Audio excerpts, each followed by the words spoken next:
35억 빚은 네가 다 갚아. 우린 떠난다. 시뻘건 압류 딱지가 도배된 집안에 홀로 남겨진 수연.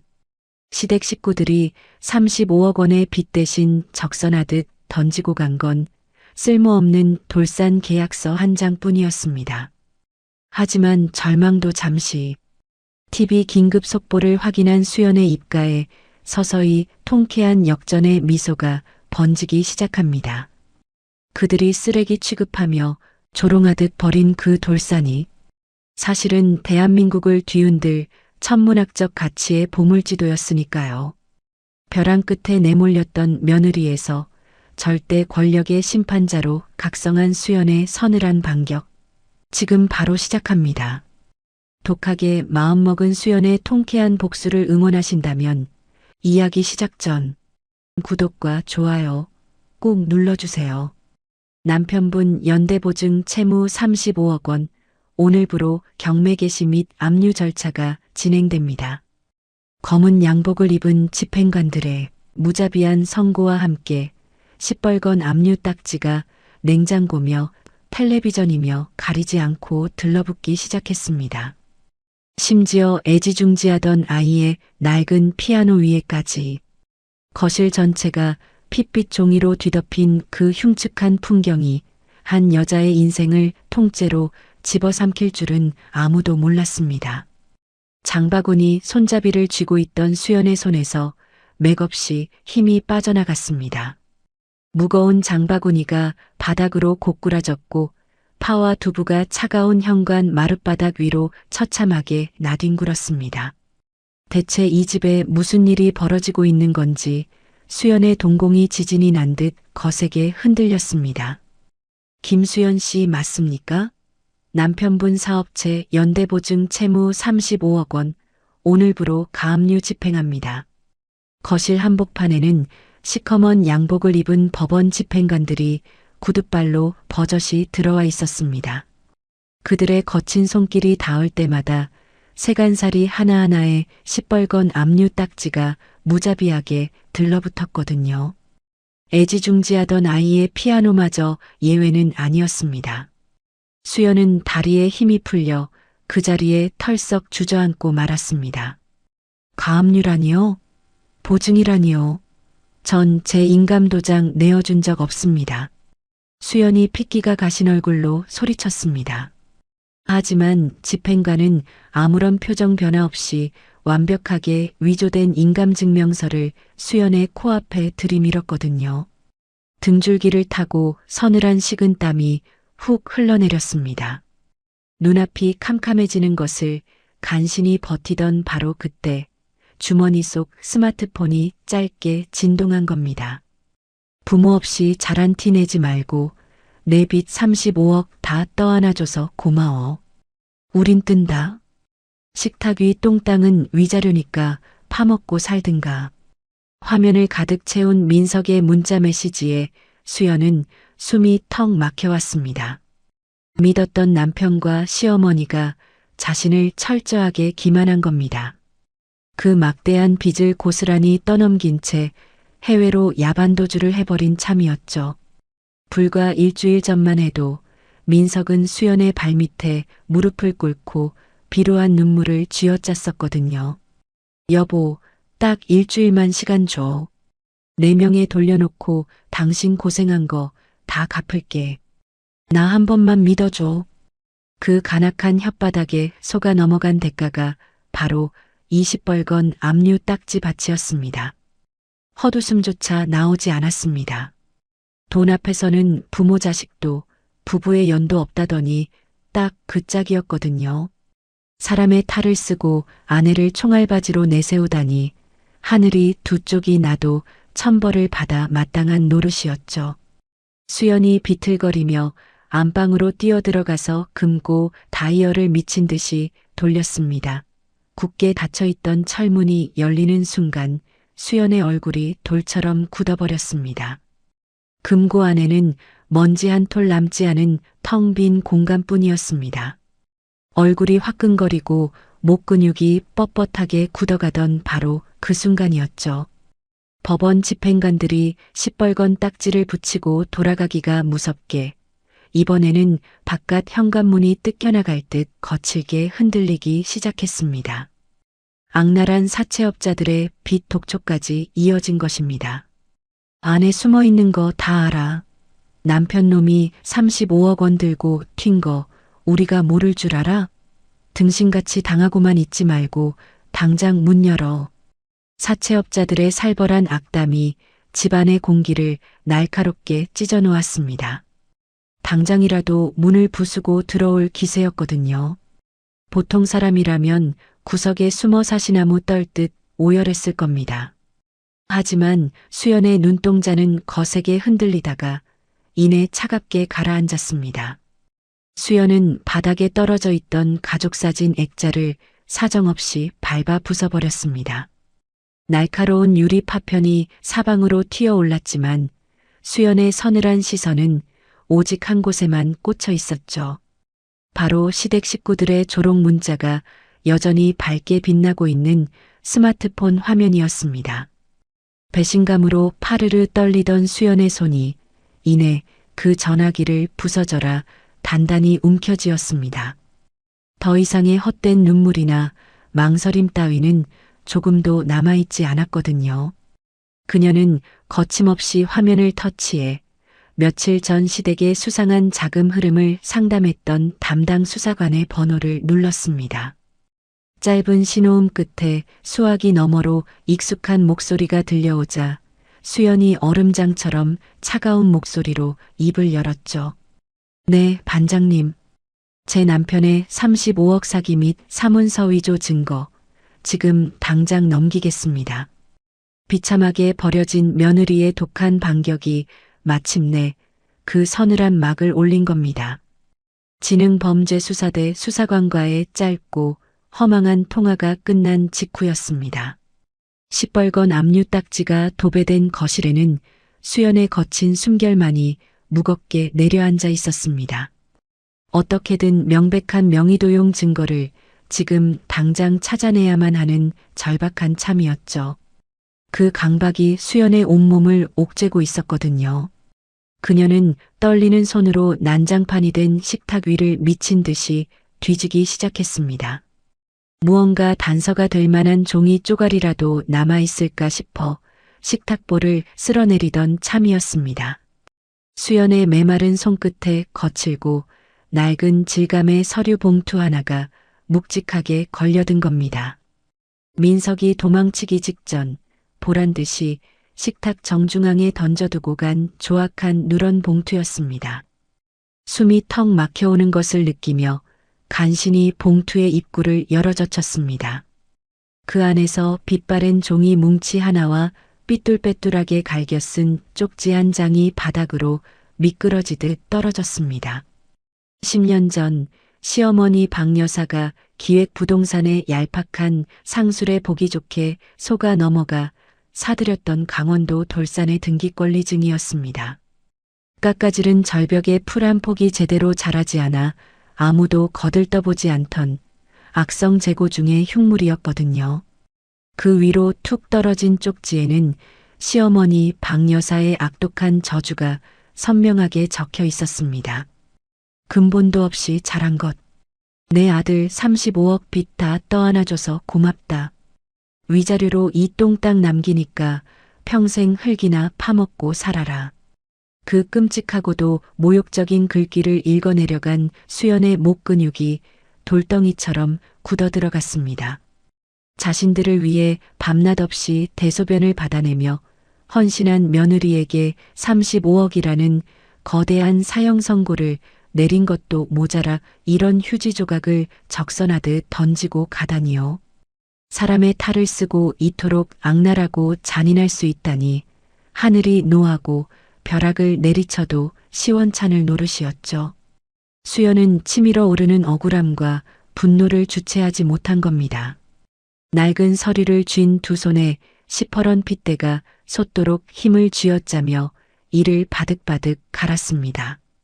같은 시각 대형 국제공항의 최고급 퍼스트 클래스 VIP 라운지는 그야말로 딴 세상의 풍경이었습니다. 은은한 클래식 음악이 흐르는 화려한 샹들리에 아래 푹신한 천연 가죽 소파에 깊숙이 기대 앉은 박여사와 아들 민석의 얼굴에는 번들거리는 탐욕이 가득했거든요.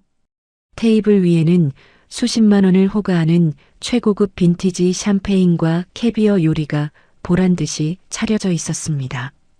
박 여사는 수연의 명의를 도용해 빼돌린 돈으로 방금 면세점에서 긁어 모은 화려한 명품 다이아몬드 목걸이를 매만지며 비릿한 코웃음을 쳤습니다.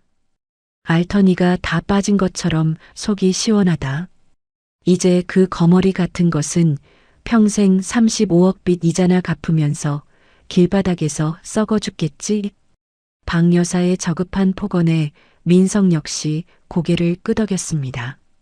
투명한 크리스탈 샴페인 잔을 가볍게 맞부딪히며 탐욕스러운 웃음소리가 라운지 안을 가득 채운 겁니다. 엄마도 참. 그래도 명색이 2년 동안 엄마 병수발해준 사람인데 불쌍하잖아. 그래서 내가 그 쓸모없는 똥땅 문서라도 식탁에 예쁘게 남겨주고 왔지. 그거라도 꼭 쥐고 흙 파먹다 보면 당장 굶어 죽진 않겠지 뭐. 어미나 아들이나 낯짝이 두껍기가 철판보다 더한 참이었습니다. 남의 피눈물을 짜내어 훔친 돈으로 호의호식하며 자신들을 위해 희생한 사람의 부모까지 들먹이며 인격 모독을 서섬지 않는 인간들이었거든요. 시아버지의 약값을 벌어보겠다고 밤낮 없이 마늘을 까느라 지문마저 달아버린 수연의 거친 손을 그들은 시궁창 냄새가 난다며 조롱하던 자들이란 말입니다. 지금 그들이 들이켜는 달콤한 샴페인이 훗날 뼈저린 절망을 안겨줄 족쇄가 될 줄은 꿈에도 모른 채 승리감에 도취되어 시시덕거리는 꼴이라니 참으로 뻔뻔하기 짝이 없었죠. 이 오만한 모자의 범죄 행각은 이제 돌이킬 수 없는 강을 건너버린 겁니다. 그 시각 수연은 명의도용의 구체적인 물증을 찾아내기 위해 민석의 서재를 미친 듯이 파헤치고 있었습니다. 겹겹이 쌓인 서류 뭉치들을 바닥으로 내동댕이 치고 육중한 나무 서랍장을 통째로 뒤집어 엎으며 거친 숨을 몰아쉬었거든요. 서랍장 안에 물건들이 쏟아져 내렸지만 정작 수연이 애타게 찾는 은행 보안 카드나 대출 관련 서류는 단 한 장도 보이지 않았습니다. 시어머니의 비싼 한약을 지어 바치느라 밑창이 다른 10,000원짜리 시장 구두를 꿰매 신던 수연의 지난 세월이 무색하게 방 안은 처참한 쓰레기장으로 변해가고 있었던 겁니다. 그녀의 초점 잃은 시선이 다급하게 책상 밑에 데스크톱 컴퓨터 본체를 향한 참이었습니다. 수연은 다리에 힘이 풀리려는 것을 억지로 버텼습니다. 본체의 덮개를 거칠게 뜯어냈거든요. 드러난 컴퓨터의 내부는 참혹할 만큼 텅 비어 있었습니다. 경찰의 자금 추적과 IP 조회를 완벽하게 따돌리기 위해 민석이 하드 디스크는 물론이고 메인보드의 주요 부품까지 모조리 떼어내어 달아나 버린 겁니다. 수연의 핏기 없는 입술 사이로 절망 어린 탄식이 쏟아졌습니다. 이 악마 같은 인간들, 내 인생을 통째로 시궁창에 처박아 놓고 먼지 한 톨 안 남기고 튀었어. 등줄기를 타고 끈적하고 서늘한 식은땀이 흘러내렸습니다. 당장 민석의 출국을 막기 위해서는 이 사기극을 증명할 단 1%의 흔적이라도 필요했거든요.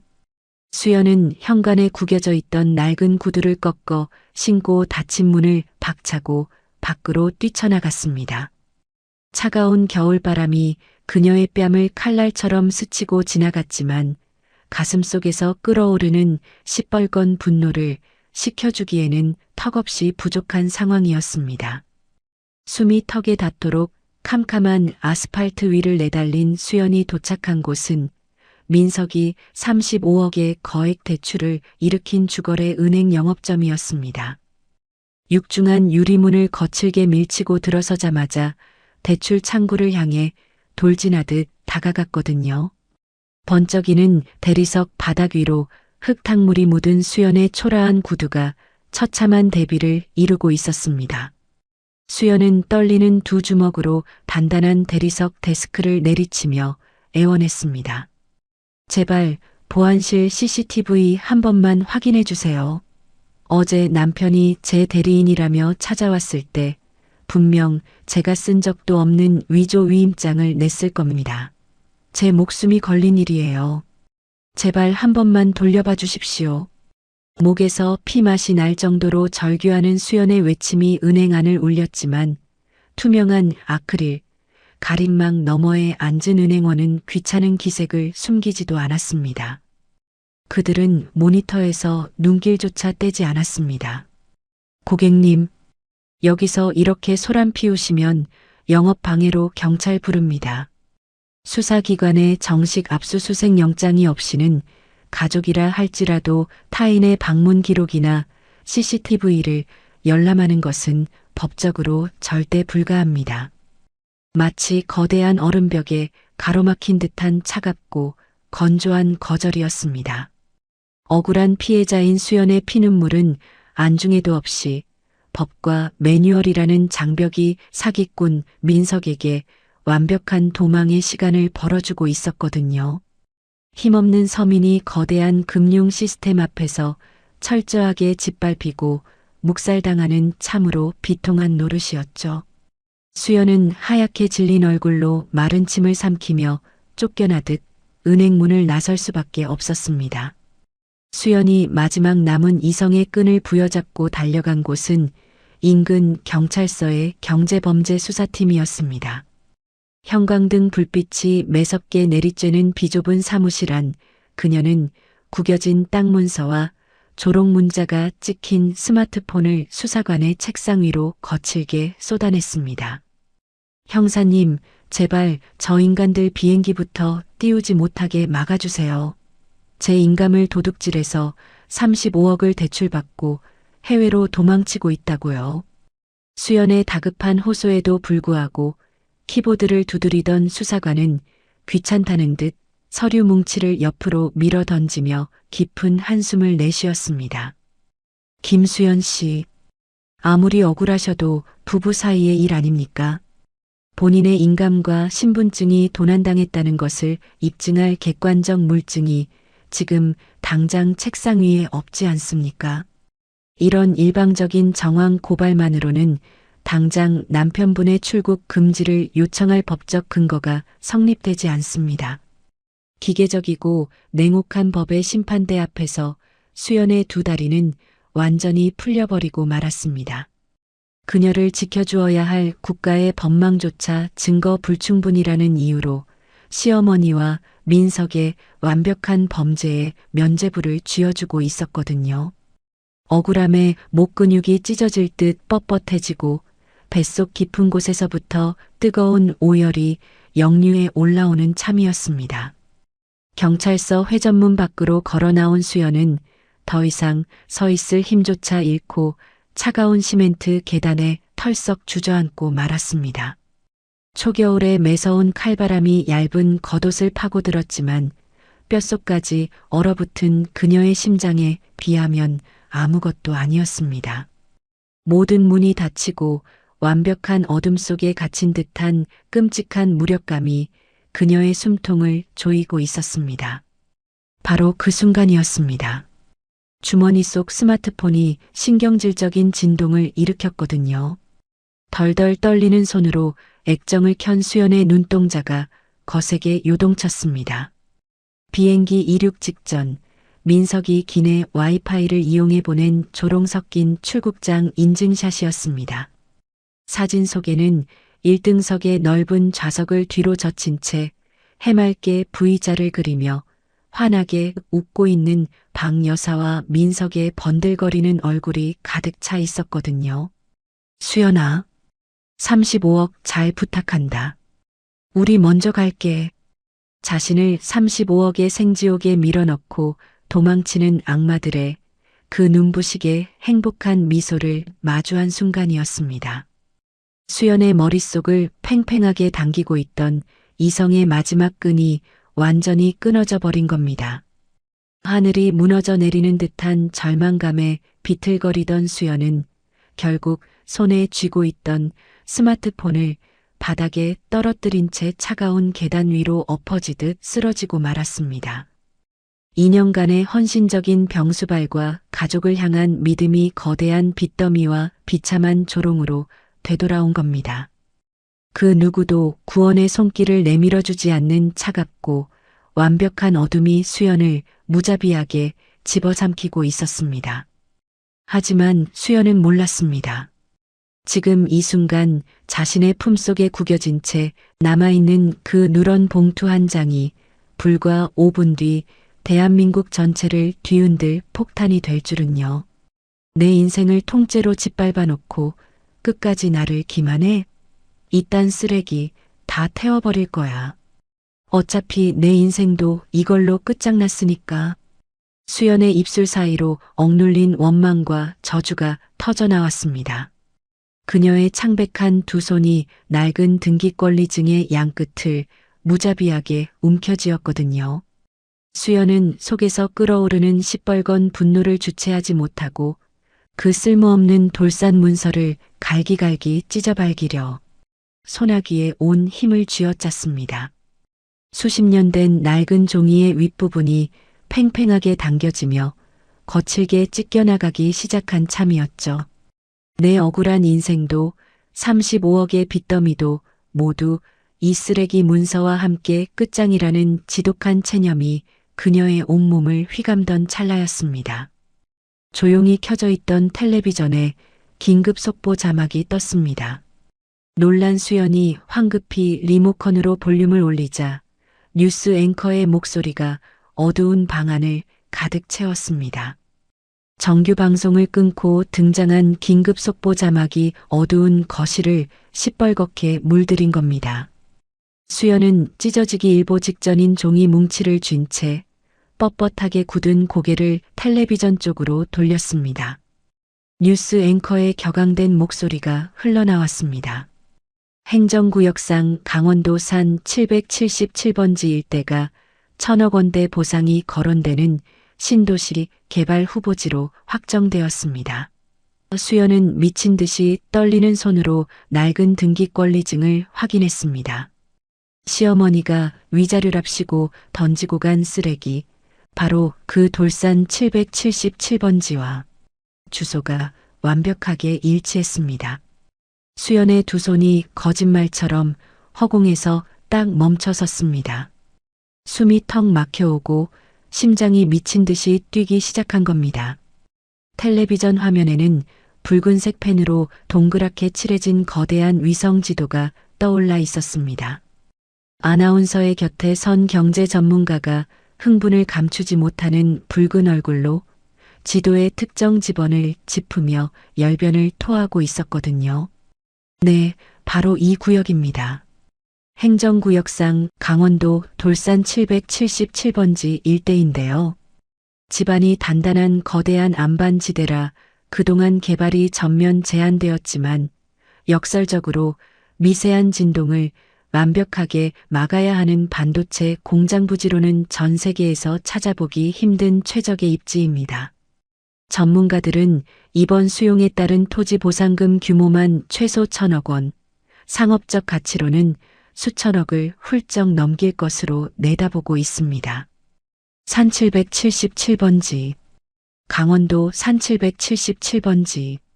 뉴스 앵커의 입에서 거듭 흘러나온 그 주소는 수연의 뒤통수를 무자비하게 강타하는 엄청난 충격이었습니다. 수연은 눈동자가 거세게 흔들리는 것을 느끼며 떨리는 두 손을 천천히 내려다보았거든요. 방금 전까지 자신이 갈기갈기 찢어버리려 했던 반쯤 찢어지다 만 그 낡고 누런 등기권리증. 그 빛바랜 종이 한가운데에는 선명하고 굵은 검은색 글씨로 강원도 산 777번지라는 주소가 똑똑히 적혀 있었던 겁니다. 믿을 수 없는 기적 앞에 수연은 거친 숨을 몰아쉬며 텔레비전 화면과 자신의 손에 들린 서류를 수십 번이나 번갈아 쳐다보았습니다. 머릿속이 하얗게 비워지고 이마를 타고 끈적한 식은 땀이 훅 흘러내렸거든요. 말도 안 돼, 이 쓰레기 땅이 나한테 던져준 이 돌산이 1,000억짜리 반도체 보상금이라고? 덜덜 떨리던 수연의 손에서 마침내 스르르 힘이 풀렸습니다.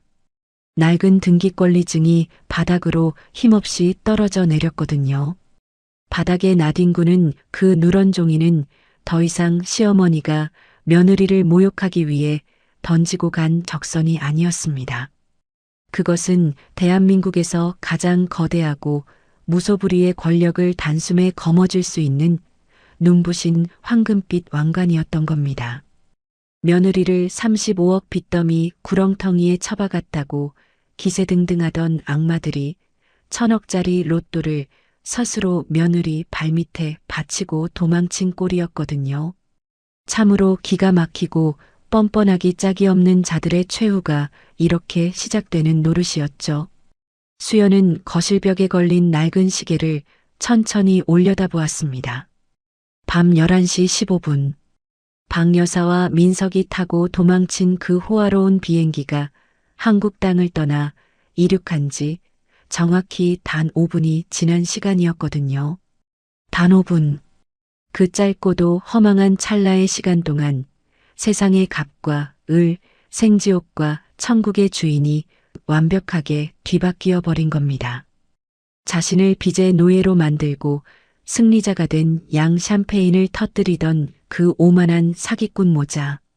그들은 며느리를 철저하게 조롱하기 위해 무려 1,000억 원짜리 보물지도를 스스로 쓰레기통에 처박아 버리고 제 발로 도망을 쳐버린 참이었습니다. 어둠이 짙게 깔린 거실 한가운데 시뻘건 압류 딱지들에 둘러싸여 우뚝 선 수연의 어깨가 잘게 들썩이기 시작했습니다. 그것은 더 이상 억울함에 겨운 오열이나 비참한 절망의 떨림이 아니었거든요. 숨을 깊이 들이켠 수연의 입가에서 시작된 작은 진동은 이내 걷잡을 수 없는 거대한 폭발로 변해갔습니다. 텅 빈 빚더미 집안이 떠나가라. 수연은 미친 듯이 실성한 웃음을 터뜨리기 시작했습니다. 가슴 깊은 곳에서부터 끓어오르는 기괴할 정도의 웃음이 붉은 딱지들을 사정없이 때리며 거실 전체에 울려 퍼졌습니다. 얼굴은 뜨겁게 달아오르고 있었지만 그녀의 두 눈빛만큼은 그 어느 때보다도 차갑고 서늘한 살기를 번뜩이고 있었거든요. 자신을 무자비하게 짓밟았던 자들이 오만함에 눈이 멀어 제 발로 던져주고 간 이 천문학적인 권력. 수연은 이 완벽하고도 압도적인 합법의 무기로 저 간악한 시댁 일가의 숨통을 아주 천천히 그리고 가장 고통스럽게 조여버리겠다고 뼈에 새기듯 다짐한 겁니다. 한참을 미친 듯이 웃어대던 수연은 천천히 무릎을 굽혀 바닥에 떨어진 땅 문서를 주워들었습니다. 구겨진 종이의 주름을 조심스럽게 쓸어내리며 그녀는 그 낡은 서류를 자신의 가슴팍에 단단히 품었거든요. 등줄기를 타고 흐르던 차가운 절망의 땀방울은 어느새 짜릿한 희열과 맹렬한 투지로 바뀌어 있었습니다. 이제 눈물을 흘리며 경찰서 계단을 구르는 나약한 며느리 김수연은 세상에 존재하지 않는 겁니다. 하지만 수연이 아직 모르는 것이 하나 있었습니다. 대한민국에서 가장 비싸고 사나운 로펌의 사냥개들을 돈으로 사들이는 그 잔혹하고도 우아한 반격이 불과 몇 시간 뒤면 현실이 된다는 사실을 며칠의 시간이 어떻게 흘러갔는지 모를 지독한 폭풍 전야가 지나고 매서운 칼바람이 몰아치는 강원도의 험준한 돌산 정상이었습니다. 수연이 위태로운 발걸음으로 그 척박한 꼭대기에 우뚝 서 있었거든요. 그녀가 딛고 선 곳은 다름 아닌 그 쓸모없던 돌산 시댁 일가가 쓰레기처럼 던지고 도망쳤으나 이제는 1,000억 원의 황금알을 품은 거대한 반도체 클러스터의 중심지인 산 777번지였습니다. 살을 애는 듯한 억센 산바람이 수연의 헝클어진 머리카락을 사정없이 흩날렸지만 그녀는 추위조차 잊은 듯 꼿꼿한 자세로 발 아래 펼쳐진 얼어붙은 흙가닥을 내려다보고 있었습니다. 이윽고 수연의 굽은 무릎이 천천히 꺾이더니 딱딱한 겨울 땅 위로 무겁게 주저앉았습니다. 그녀의 창백하고 떨리는 두 손에는 거친 오르막을 오르느라 가장자리가 조금 구겨진 부모님의 낡은 흑백 사진이 조심스럽게 들려 있었거든요. 평생을 뼈 빠지게 고생만 하시다. 사위 민석의 교묘한 사업 자금 핑계에 전 재산을 털어주고 화병으로 돌아가신 가여운 부모님이셨습니다. 수연은 얼음장 같은 흙바닥 위에 부모님의 사진을 반듯하게 내려놓으며 거칠게 갈라진 손끝으로 사진 속 환하게 웃고 있는 두 분의 얼굴을 가만히 쓸어내렸습니다. 엄마, 아빠, 나 이제 안 울어. 내 피 빨아먹은 인간들 똑같이 피 말리는 지옥을 맛보게 해줄 거야. 수연의 입술 사이로 새어나온 음성은 더 이상 며느리의 비참한 흐느낌이 아니었습니다.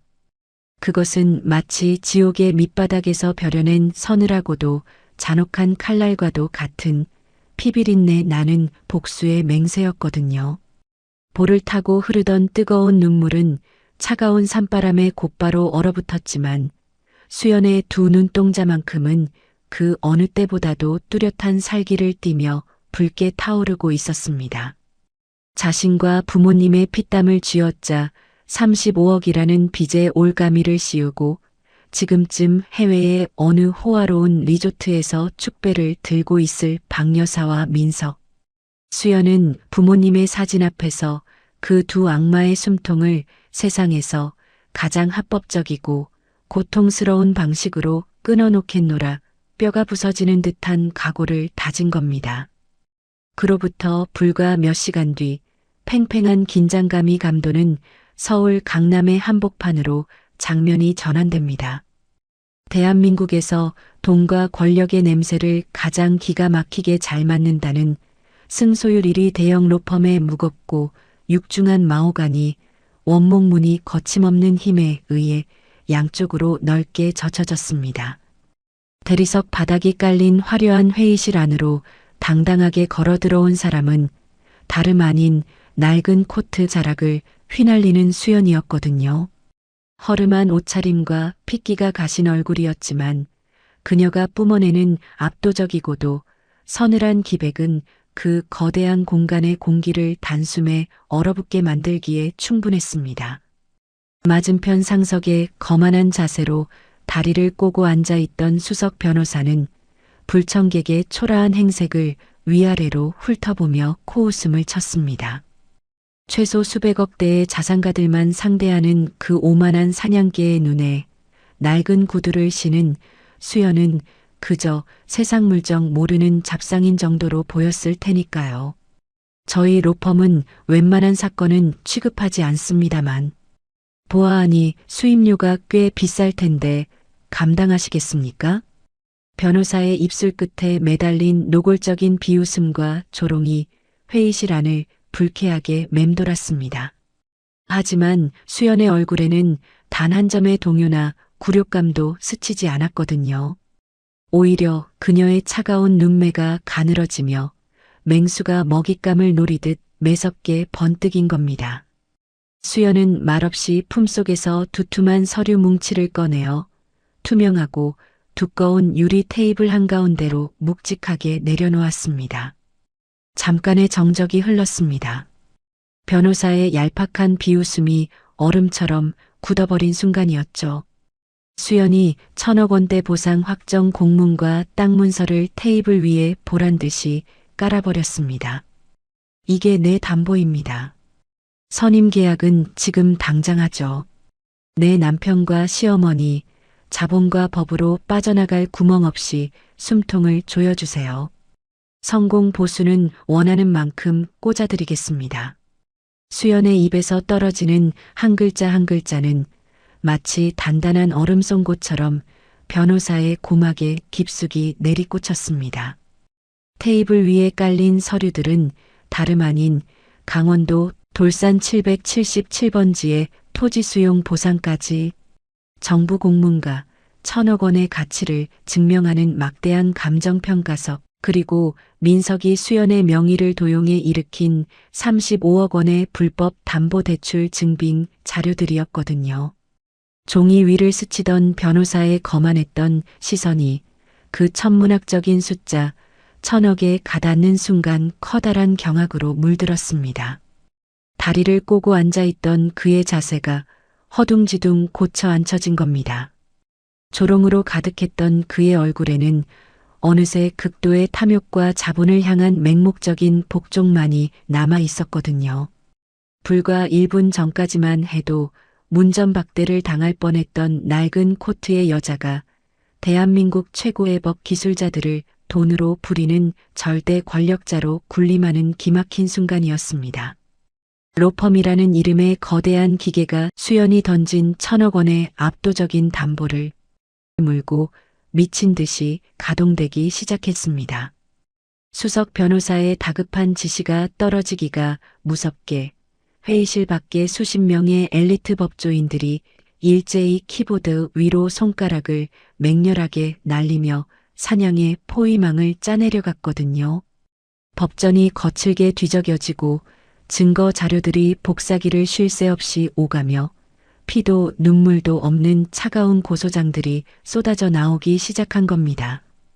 수석 변호사는 이미 땀으로 흠뻑 젖은 셔츠깃을 매만지며 수연을 향해 허리를 90도로 깊숙이 숙인 채 충성을 맹세했습니다. 명심하겠습니다, 회장님. 사기 및 사문서 위조 혐의 형사고소, 35억 전액에 대한 민사 손해배상, 그리고 놈들의 국내외 전 계좌 및 은닉 자산 가압류 신청까지 단 24시간 안에 완벽하게 묶어버리겠습니다. 수연은 푹신한 가죽 소파에 몸을 깊숙이 기대며 창밖으로 펼쳐진 빌딩 숲을 무심한 눈동자로 내려다보았습니다. 어리석은 박 여사와 민석은 지금쯤 해외 공항의 최고급 면세점을 기웃거리며 훔친 신용카드로 명품 가방을 긁어대고 있을 테죠. 그들은 상상조차 하지 못할 겁니다. 자신들이 벌인 그 돌산의 위력으로 무장한 대한민국 최고의 법적 사냥개들이 이미 태평양을 건너 그들의 숨통을 향해 무자비한 이빨을 드러내고 돌진하기 시작했다는 사실을 말입니다. 하지만 진정한 지옥은 지금부터가 시작이었습니다. 눈이 시리도록 푸른 에메랄드빛 바다와 1년 내내 따사로운 햇살이 쏟아지는 동남아시아의 최고급 프라이빗 휴양지였습니다. 그곳에 위치한 럭셔리 브랜드의 VVIP 전용 명품관 공기는 바깥에 찌는 듯한 열기와 완벽하게 차단된 채 숨 막힐 듯 서늘하고 향기로운 냉기로 가득 차 있었거든요. 며느리 수연을 35억이라는 끔찍한 빚더미 생지옥으로 밀어넣고 도망친 시어머니 박 여사와 민석은 한국에서 저지른 악랄한 범죄는 까맣게 잊은 채 이 호화로운 파라다이스에서 승리자의 축배를 들고 있었습니다.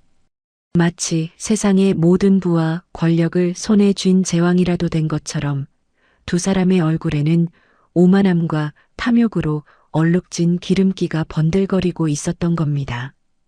박 여사는 화려한 샹들리에 조명이 쏟아지는 VIP 전용 라운지의 최고급 가죽 소파에 거만하게 몸을 묻었습니다.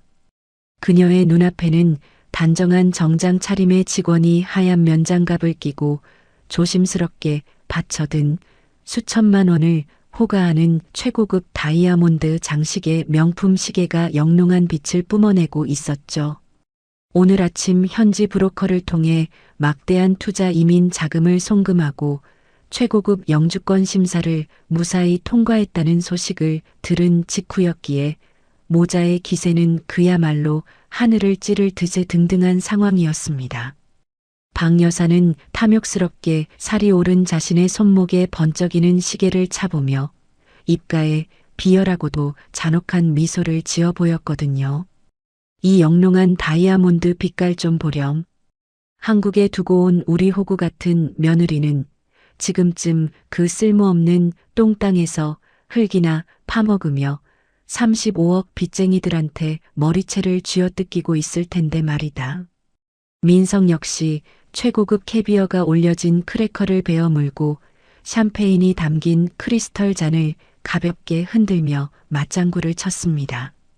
그들은 자신들이 위자료랍시고 던져준 그 척박한 강원도 돌산이 불과 몇 시간 만에 1,000억 원의 글로벌 반도체 클러스터 보장금으로 변해 수연의 손에 절대 권력의 칼자루를 쥐어주었으리라고는 꿈에도 상상하지 못하고 있었거든요. 박 여사는 지극히 만족스러운 듯 고개를 끄덕이며 직원을 향해 지갑에서 꺼낸 최고급 VVIP 블랙카드를 대리석 테이블 위로 오만하게 미끄러뜨렸습니다. 그 얇은 플라스틱 카드에는 며느리 수연의 명의를 도용해 불법으로 끌어모은 수십억 원의 피 묻은 돈이 고스란히 담겨 있는 그들의 가장 든든한 생명줄이나 다름없는 무기였던 겁니다. 친절하고 완벽한 미소로 카드를 받아든 직원이 결제 단말기에 카드를 부드럽게 긁어내리는 바로 그 순간이었습니다. 경쾌한 결제 승인 멜로디 대신 단말기의 작은 액정 화면이 시뻘건 붉은색으로 전멸하며 불길한 경고 메시지를 뱉어내기 시작했거든요. 영업용 미소를 유지하던 직원의 미간이 미세하게 찌푸려졌습니다. 카드를 여러 번 옷깃에 닦아 다시 단말기에 밀어 넣었지만 결과는 마찬가지였죠. 이내 직원은 난처한 기색을 숨기지 못하며 박 여사를 향해 정중하지만 단호하게 가라앉은 목소리로 입을 열었습니다.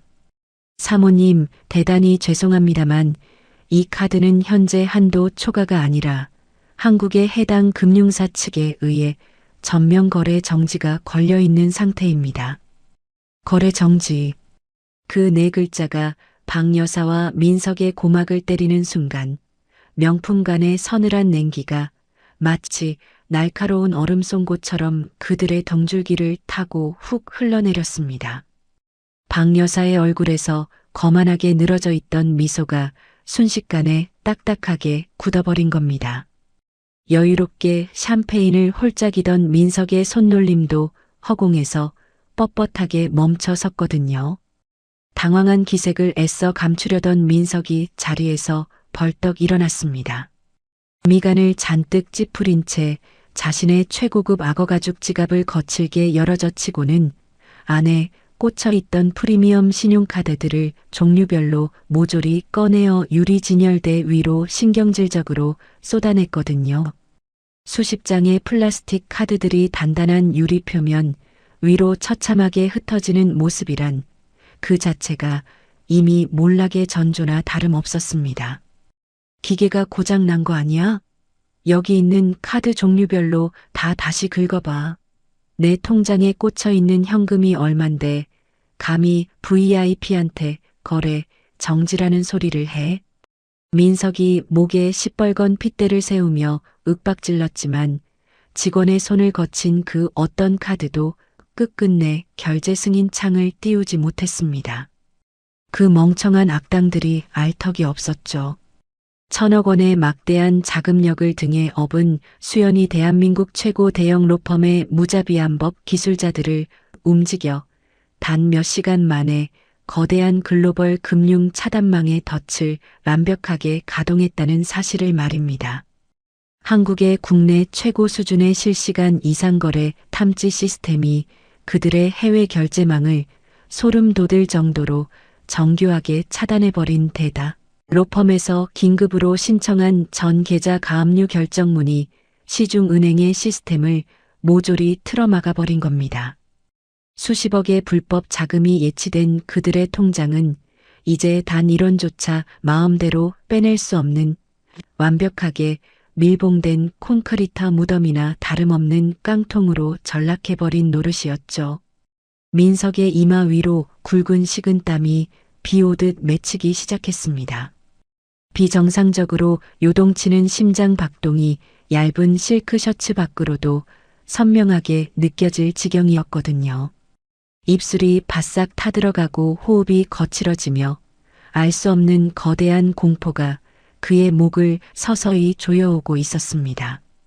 박 여사 역시 방금 전까지 손목에 감겨 있던 수천만 원짜리 시계를 빼앗기듯 직원에게 돌려주고는 극도로 불안하게 흔들리는 동공으로 주변을 두리번거렸습니다.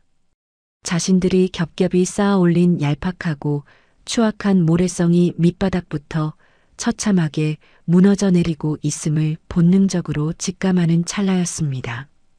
그 순간 라운지의 육중한 유리문이 거칠게 열리며 제복을 입은 수사관들이 들이닥쳤습니다. 1,000억 원대 보상금과 얽힌 35억 원의 특경법상 사기 및 사문서 위조 혐의였습니다.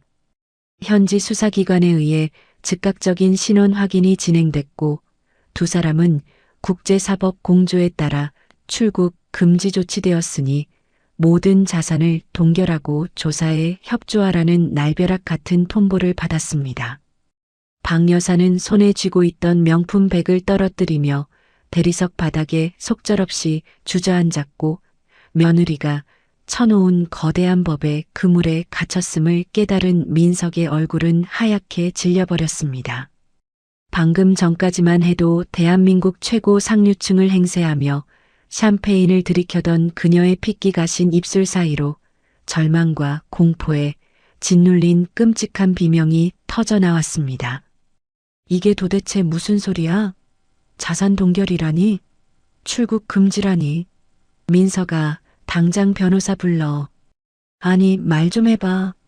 한국의 빚더미로 처박아둔 수연이 그것이 도대체 무슨 수로 우리 돈줄을 이렇게 한 번에 싹 다 막아버렸다는 거야.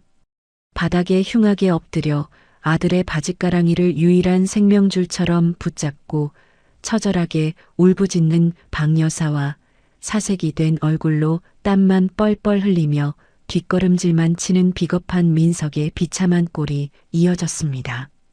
불과 몇 분 전까지만 해도 천국을 누리며 며느리를 조롱하던 모자의 오만한 낙원은 수연이 던진 보이지 않는 합법의 그물망에 걸려 이렇듯 가장 비참하고 끔찍한 생지옥으로 곤두박질치고 만 겁니다.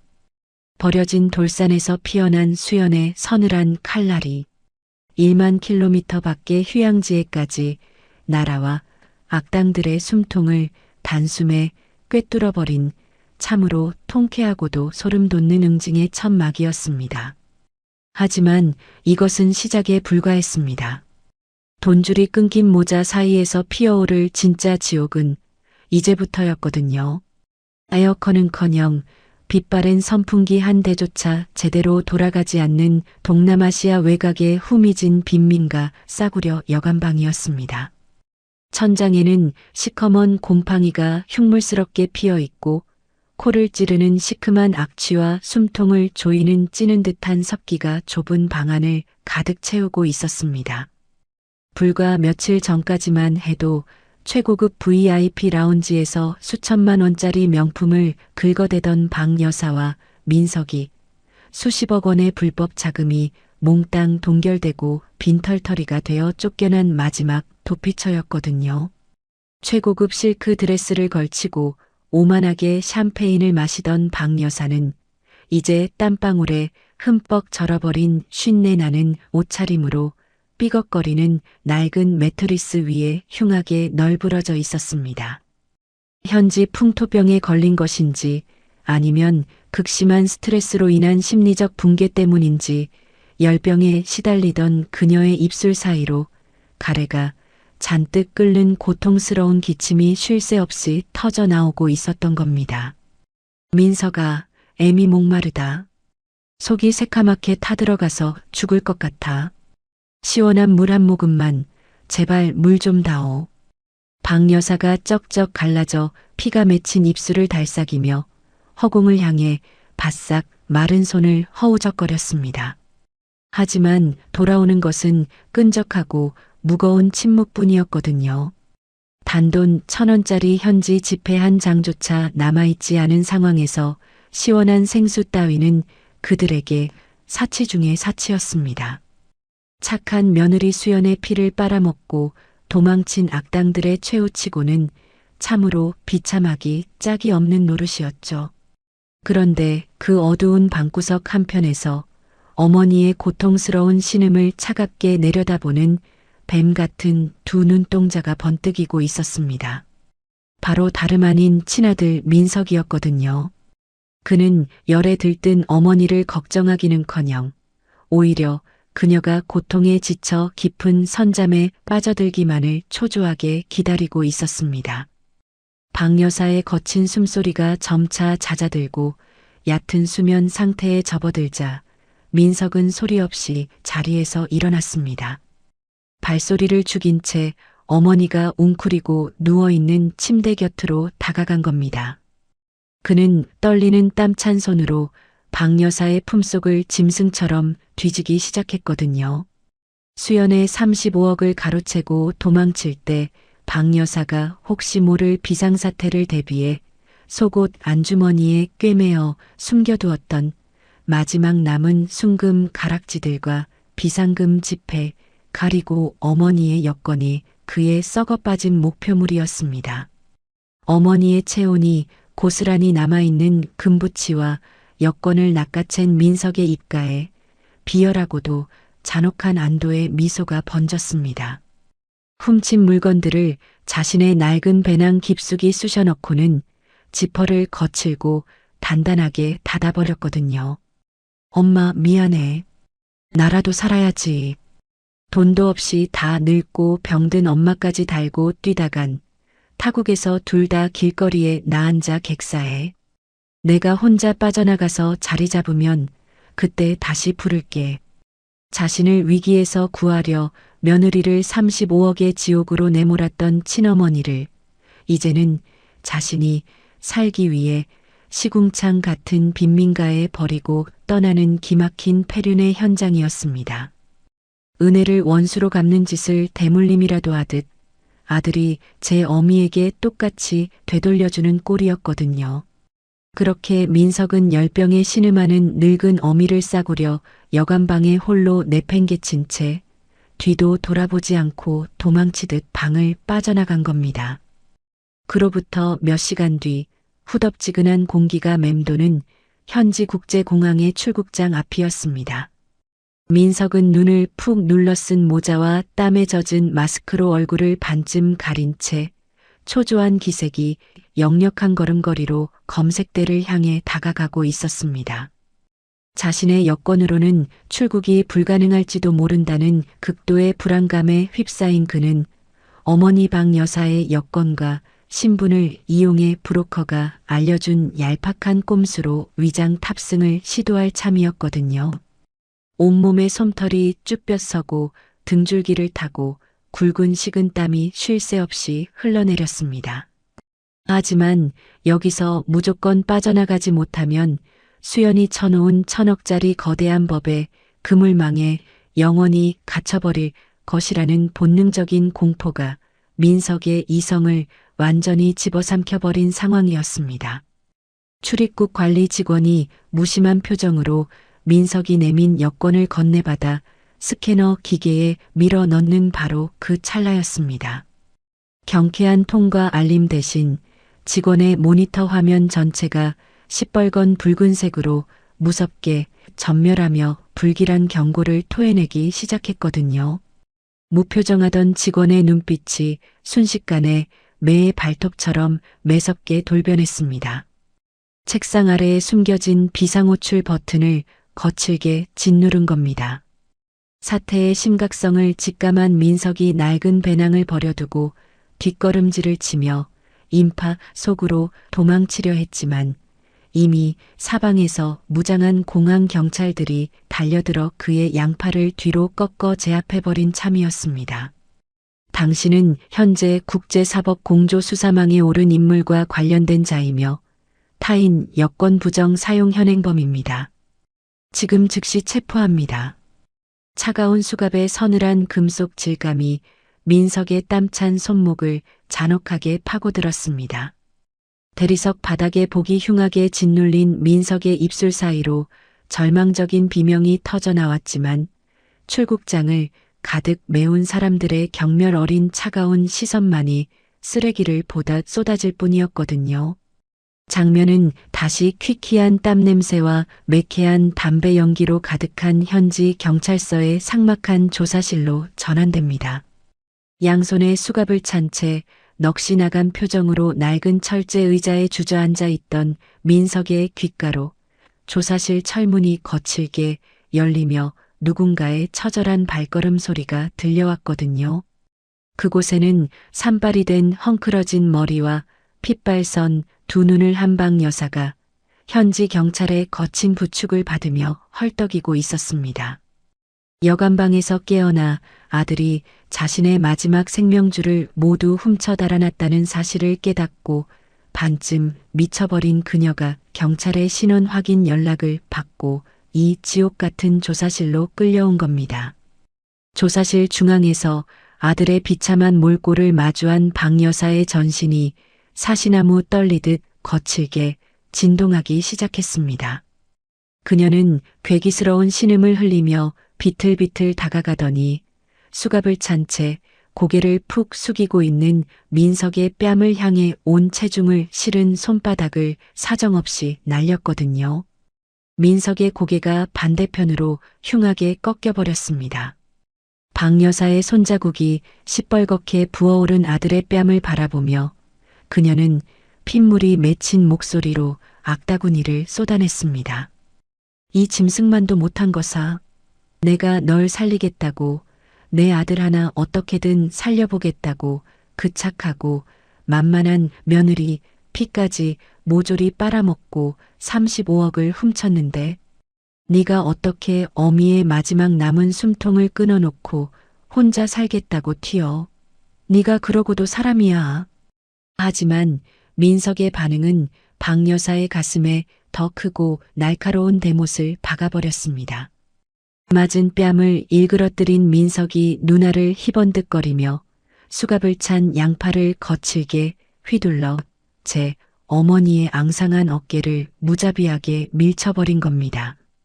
딱딱한 콘크리트 바닥으로 볼품없이 나동그라진 어머니를 향해 민석은 조금의 죄책감도 없이 짐승 같은 고함을 내질렀거든요. 그러게 왜 늙고 병들어서 내 발목을 잡아. 엄마가 수연이한테 위자료랍시고 그 쓰레기 돌산 문서만 안 던져줬어도 일이 이 지경까지 오진 않았어. 다 엄마가 멍청하게 굴어서 우리가 이 꼴이 된 거잖아. 억울하면 엄마도 나버리든가. 조사실 바닥에 처참하게 내동댕이 쳐진 박 여사는 자신의 목숨보다 귀하게 여겼던 아들의 입에서 쏟아지는 소름 끼치는 원망과 저주에 그만 넋을 잃고 말았습니다. 서로를 끔찍하게 아끼며 며느리를 빚의 지옥으로 내몰았던 악당 모자가 이제는 완벽하게 무너진 신뢰 속에서 서로의 살점을 물어뜯는 끔찍한 투견으로 전락해버린 노릇이었죠.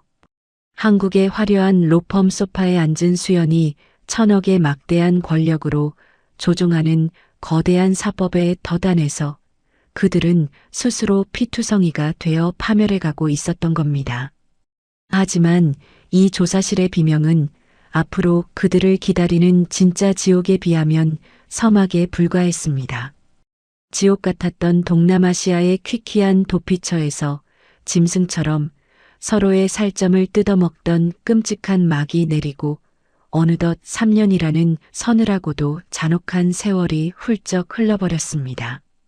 그 짧고도 긴 시간 동안 1,000억 원이라는 천문학적인 보상금을 완벽하게 손에 쥔 수연은 대한민국 경제계와 거대 유통망을 쥐락펴락하는 무소불위의 포식자로 진화해 있었거든요. 반면 타국의 썩은 시궁창을 전전하며 불법 체류자 신분으로 연명하던 박 여사와 민석은 결국 현지 경찰의 끈질긴 추적 끝에 덜미가 잡혀 범죄인 인도 조약에 따라 한국으로 강제 송환을 당하고 만 겁니다. 장면은 매서운 겨울바람이 칼날처럼 몰아치는 대형 국제공항의 삭막한 입국장으로 전환됩니다.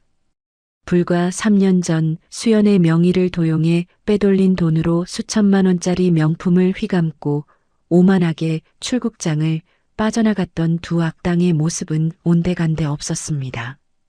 이제 그들은 본래의 형체를 알아볼 수 없을 정도로 찢어지고 악취가 진동하는 누더기를 걸친 채 양손이 포승줄에 묶여 질질 끌려오고 있었거든요.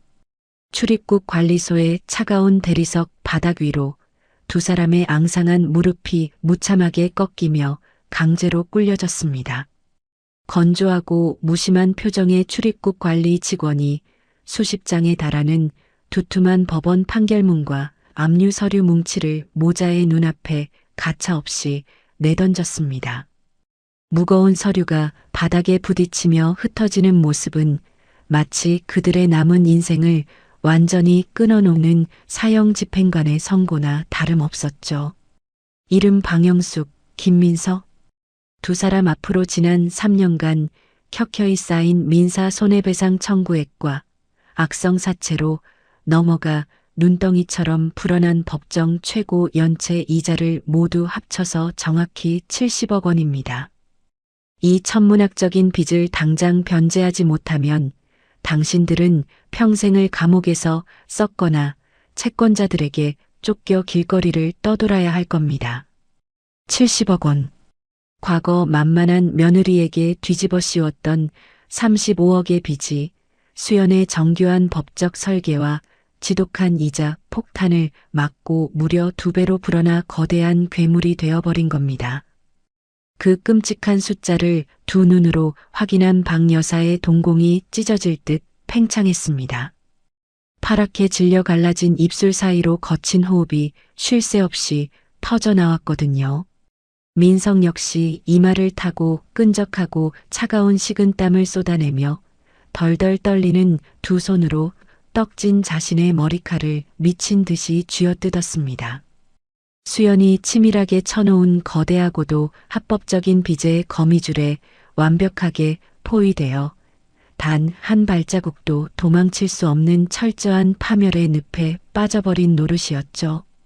가까스로 긴급 구속을 면하고 거대한 빚더미를 떠안은 채 한겨울 거리로 나앉게 된 모자는 당장 오늘 밤 얼어 죽지 않기 위해 처절하게 발버둥을 쳐야만 했습니다. 단돈 몇 푼이라도 갚는 신용을 해서 실형을 피하기 위해서이기도 했거든요. 칼바람이 살점을 도려내는 듯한 자정 무렵이었습니다. 도망칠 곳을 완전히 잃어버린 박 여사와 민석이 바닥에 굴러다니는 벼룩시장의 9일란을 뒤진 끝에 찾아온 곳은 경기도 외곽에 위치한 거대한 야간 상하차 물류센터였습니다. 칠흑 같은 어둠 속에서 하역장의 거대한 철문이 흉하게 열렸고 트럭 매연과 시멘트, 먼지가 뒤섞인 매캐한 공기가 모자의 폐부를 사정없이 찔러온 겁니다. 물류센터 한 구석에 마련된 낡은 컨테이너 사무실 안 피로와 땀에 찌든 인력 소장이 두 사람의 초라한 행색과 시뻘건 압류 딱지 기록이 붙은 등본을 번갈아 훑어보며 비릿한 콧방귀를 뀌었습니다. 볼펜 끝으로 낡은 철제 책상을 신경질적으로 두드리며 모자의 마지막 남은 생존의 희망조차 무참히 짓밟아버리는 잔혹한 현실을 입 밖으로 내뱉었거든요. 당신들 두 사람 신용불량에 온갖 통장 압류가 다 걸려있던데 여기서 뼈 빠지게 밤새워서 무거운 박스 날라봤자 법적으로 떼어주는 최저 생계비 딱 185만 원 빼고는 남는 돈 10원짜리 하나 없어. 당신들 월급의 나머지 전부 다 당신들을 올가맨 그 최대 채권자 통장으로 매달 자동 압류돼서 꽂히는 시스템이야. 뭐 그마저도 꼬우면 지금 당장 나가서 길바닥에서 얼어 죽든가. 알지? 최대 채권자. 그 이름 없는 거대한 권력자가 자신들의 목줄을 틀어쥐고 피땀을 빨아먹는 지옥의 절대자라는 사실을 까맣게 모른 채 모자는 살아남기 위해 굴욕적으로 고개를 주걱거려야만 했습니다. 이윽고 영하 15도를 밑도는 혹한의 야간 하역장으로 내몰린 두 사람은 얇은 작업복 사이로 스며드는 한기에 사시나무 떨듯 떨며 컨베이어 벨트 위로 쏟아지는 무거운 짐들을 맨몸으로 받아내야만 했거든요. 먼지와 굉음이 진동하는 작업장 한가운데서 노쇠한 박 여사가 자신의 몸무게 절반에 달하는 30kg짜리 거대한 화물 박스를 앙상한 어깨에 무리하게 짊어지는 순간이었습니다. 박 여사의 늙고 연약한 관절이 비명을 지르듯 무너져 내렸습니다. 폐부가 짓눌려 터져나오는 고통스러운 단말마가 그녀의 파란 입술을 비집고 새어나왔거든요. 한 걸음을 뗄 때마다 달아빠진 무릎이 무참히 꺾이고 거칠게 갈라진 손가락 사이로 검붉은 핏방울이 배어 나오기 시작한 겁니다. 하지만 바로 옆에서 자신 몫의 짐을 나르며 거친 숨을 헐떡이던 아들 민석은 어머니를 부축하기는커녕 시뻘건 눈을 부라리며 살기 어린 악다구니를 쏟아냈습니다. 어머니, 빨리빨리 좀 안 움직여. 여기서 쓸데없이 게으름 피우다 쫓겨나면 우리는 당장 내일 빚쟁이들한테 끌려가서 감옥 독방에 처박히는 거야. 나한테 70억 빚만 잔뜩 남겨놓고 내 인생 망쳐놨으면 늙어서 뼈가 부서지는 한이 있어도 박스라도 똑바로 나르란 말이야. 아들의 잔인하고도 매정한 폭언에 박 여사의 주름진 눈가에서 탁한 눈물이 뚝뚝 떨어져 내렸습니다. 하지만 당장 살아남기 위해서는 그 끔찍한 무게를 견디며 짐칸 안으로 기어들어 가야만 하는 참으로 비참한 상황이었거든요. 그렇게 모자가 육체적 고통 속에서 벌레처럼 언 땅바닥을 기며 일하던 바로 그때였습니다. 작업장 한쪽 벽면을 거대하게 채우고 있던 낡은 대형 전광판 화면이 칠흑 같은 하역장의 어둠을 찢으며 압도적인 빛을 쏟아내기 시작한 겁니다. 스피커를 통해 이 거대한 야간 물류센터마저 소유하고 있는 전국구 거대 유통사의 새로운 대주주 취임식을 알리는 웅장한 아나운서의 멘트가 작업장 전체에 울려 퍼졌거든요. 무거운 짐을 짊어진 채 숨이 넘어가게 헐떡이던 박 여사와 민석의 시선이 무엇인가에 홀린 듯 그 거대한 빛의 광원을 향해 천천히 돌아갔습니다. 화면 속 수백 대의 카메라 플래시가 일제히 터지는 화려한 취임식 단상 위. 그곳에는 수천만 원을 호가하는 최고급 하얀색 캐시미어 코트를 완벽하게 차려입고 감히 범접할 수 없는 우아함과 서늘한 권력을 내뿜는 여자가 오만하고도 고고한 자태로 서서 군중을 내려다보고 있었습니다. 전광판 화면 속으로 천천히 그리고 아주 선명하게 클로즈업되는 그 압도적인 대주주의 얼굴. 그 찰나의 순간 박 여사의 어깨에 위태롭게 들려있던 30kg짜리 짐칸이 얼어붙은 바닥으로 처참하게 곤두박질 쳤습니다. 민석 역시 등줄기를 타고 흐르는 끔찍한 소름에 넋이 나간 사람처럼 입을 떡 벌린 채 전광판 속 여자의 얼굴에 시선을 박아놓고는 전신을 사시나무처럼 바들바들 떨기 시작했거든요. 화면 속에서 자신들을 벌레 보듯 차갑고 서늘하게 내려다보는 저 거대 유통사의 절대 권력자이자 자신들의 피 같은 월급을 모조리 빨아들이고 있는 지옥의 최대 채권자. 그 무소불위 권력자의 정체는 다름 아닌 3년 전 자신들이 35억의 빚더미에 처박아 두고 쓰레기 똥땅이나 파먹으라며 비웃고 조롱했던 그 만만하고 가여운 며느리인 김수연이었기 때문입니다. 말도 안 돼. 저 여자가 도대체 왜 수연이가 왜 저 자리에? 자신들이 매일 밤 뼈가 부서져라 짐을 나르고 채찍질을 당하는 이 지옥 같은 거대 물류센터가 온전히 수연의 소유라는 사실. 자신들의 피땀 묻은 노동력이 일원 하나 남김없이 고스란히 수연의 발밑으로 헌납되고 있다는 이 끔찍하고도 완벽한 진실. 그 숨막히도록 잔혹한 합법적 노예의 굴레 속에서 박 여사와 민석은 숨조차 제대로 쉬지 못한 채 얼어붙은 흙가닥 위로 짐승처럼 처참하게 무너져 내리고 말았습니다. 하지만 전광판 속 수연의 서늘한 미소가 예고하는 것은 이것보다 훨씬 더 잔혹한 직접 대면이었습니다. 살을 내는 듯한 매서운 칼바람이 거침없이 불어닥치는 경기도 외곽의 야간 하역장이었습니다. 체감온도가 무려 영하 10도 아래로 곤두박질 친 끔찍한 혹한의 겨울밤이었거든요. 사방이 뻥 뚫린 거대한 시멘트 작업장 안으로 들이치는 겨울바람은 박 여사와 민석이 걸친 얇디얇은 싸구려 작업복을 종이장처럼 비집고 들어와 그들의 뼈마디를 사정없이 얼어붙게 만들고 있었습니다. 따뜻한 방 안에서 고가의 밍크코트를 두르고 호의호식하던 과거의 박 여사는 온데간데 없었습니다. 이제 그녀는 얼굴 전체가 동상으로 벌겋게 부어오른 채 무거운 화물 박스들 사이에서 벌레처럼 기어다니고 있었던 겁니다. 거칠고 무거운 택배 상자들의 모서리에 수백 번이나 쓸려버린 박 여사의 앙상한 손등은 이미 피부가 쩍쩍 갈라져 보기 흉한 상처들로 뒤덮여 있었습니다. 꽁꽁 얼어붙은 그녀의 얇은 피부 조직이 한계를 이기지 못하고 잔혹하게 터져버리며 검붉은 핏방울들이 차가운 시멘트 바닥 위로 무겁게 떨어져 내리고 있었거든요. 숨을 들이마실 때마다 폐부가 날카로운 유리 조각에 찔리는 듯한 고통이 밀려오는 참이었습니다. 민서가 애미 손가락이 다 끊어져 나갈 것 같다. 제발 그 편의점에서 파는 얇은 목장갑이라도 하나만 사다오. 애미 정말 여기서 얼어 죽겠다. 박 여사가 피가 엉겨붙은 두 손을 가슴팍에 부여안고 짐칸을 정리하던 아들 민석을 향해 처절하게 울부짖었습니다.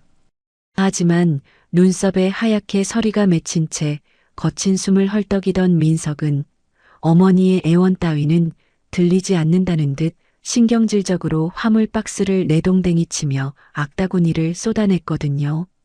자신 역시 70억이라는 숨막히는 빚의 굴레에 짓눌려 당장 내일의 생존조차 장담할 수 없는 벼랑 끝에 서 있었으니까요. 한때 며느리 수연의 피를 빨아먹으며 경고했던 모자의 애정은 지독한 가난과 끔찍한 육체적 고통 앞에서 이미 형체도 없이 산산조각이 나버린 겁니다. 바로 그 찰나였습니다. 하역장의 무거운 정막과 컨베이어 벨트의 굉음을 일거에 찢으며 칠흑 같은 어둠이 깔린 물류센터 입구 쪽에서 압도적인 헤드라이트 불빛이 쏟아져 들어오기 시작했거든요. 눈이 멀어버릴 듯한 강렬한 빛기둥을 가르며 현장 한가운데로 미끄러져 들어온 것은 수억 원대의 최고급 VIP 대형 세단이었습니다. 무거운 차체가 얼어붙은 자갈밭을 거칠게 짓누르며 멈춰 서자마자 작업장 곳곳에서 대기하고 있던 거대 유통사의 양복 입은 고위 임원들이 사색이 된 얼굴로 우르르 달려나와 도열하기 시작했습니다. 방금 전까지 일용직 노동자들에게 고함을 퍼붓던 작업반장이 눈알이 튀어나올 듯 놀란 표정으로 확성기를 집어들고 소리를 질러댄 겁니다. 다들 하던 일 당장 멈추고 대열 맞춰. 대주주님께서, 우리 그룹의 최대 주주님께서 직접 야간 시차를 나오셨다. 다들 박스 내려놓고 허리 똑바로 펴고 고개 숙여. 대주주. 박 여사와 민석을 이 끔찍한 노예의 사슬에 묶어놓고 평생 피땀을 빨아먹는 그 지독한 최대 채권자이자 절대 권력자. 그 단어가 떨어지기가 무섭게 작업장 안의 모든 노동자들이 숨소리조차 내지 못한 채 일제히 고개를 숙였거든요. 박 여사와 민석 역시 사시나무 떨듯 전신을 바들바들 떨며 꽁꽁 언바닥에 흉하게 엎드렸습니다. 이윽고 최고급 세단의 묵직한 뒷좌석 문이 부드럽게 열렸습니다. 칠흑 같은 작업장의 풍경과는 너무나도 이질적인 눈부시도록 새하얀 최고급 캐시미어 코트 자락이 우아하게 모습을 드러냈거든요. 머리부터 발끝까지 수천만 원을 호가하는 완벽한 자태로 무장한 수연이 차갑고도 오만한 시선으로 얼어붙은 하역장을 천천히 훑어보기 시작한 겁니다.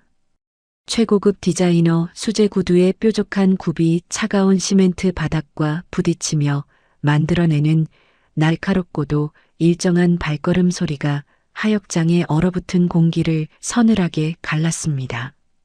그 소름 돋도록 우아한 발걸음은 일렬로 엎드려 있는 노동자들을 지나 정확히 피를 흘리며 바닥을 기고 있는 박여사와 민석의 바로 앞을 향해 좁혀져 오고 있었거든요.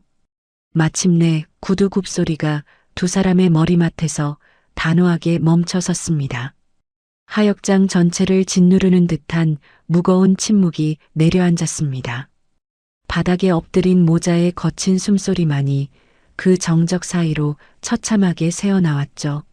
내 소중한 물건들에 함부로 그 더러운 피 묻히지 마세요. 불결하니까. 벌레만도 못한 취급이었습니다. 마치 바닥에 기어다니는 하찮은 미물에게나 던질 법한 그 지독하게 오만하고 차가운 목소리에 바닥에 납작 엎드려 있던 박여사와 민석의 고개자 반사적으로 번쩍 쳐들렸거든요.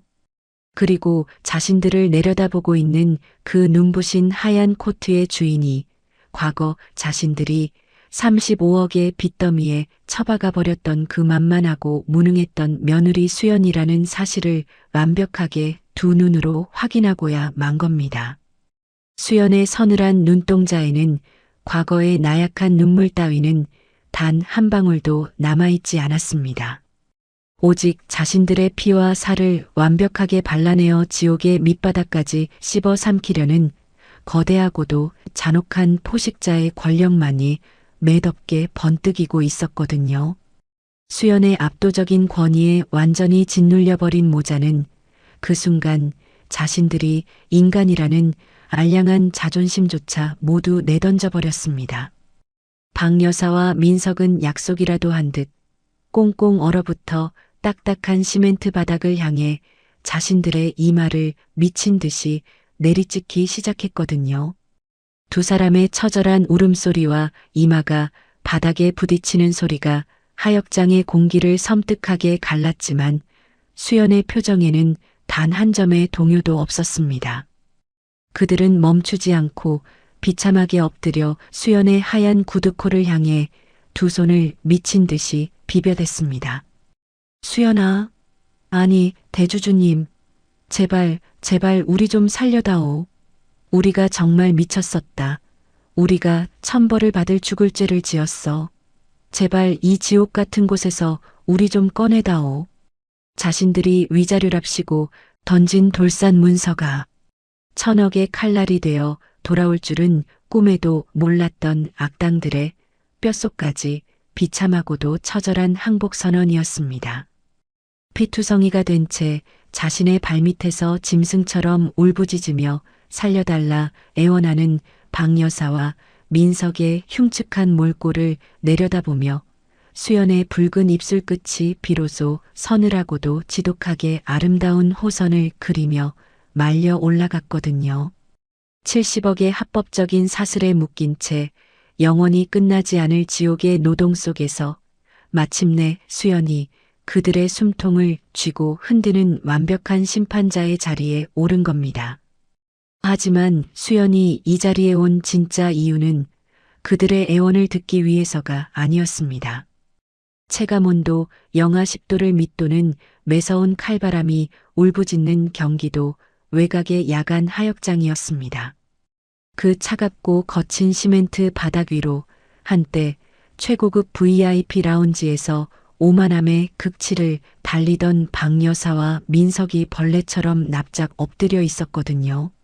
수천만 원을 호가하는 눈부신 순백의 캐시미어 코트를 걸친 수연은 제 발밑에서 피와 땀에 절어 살려달라 애원하는 그 흉측한 몰골들을 일말의 동정심조차 없는 서늘한 눈동자로 내려다보고 있었습니다.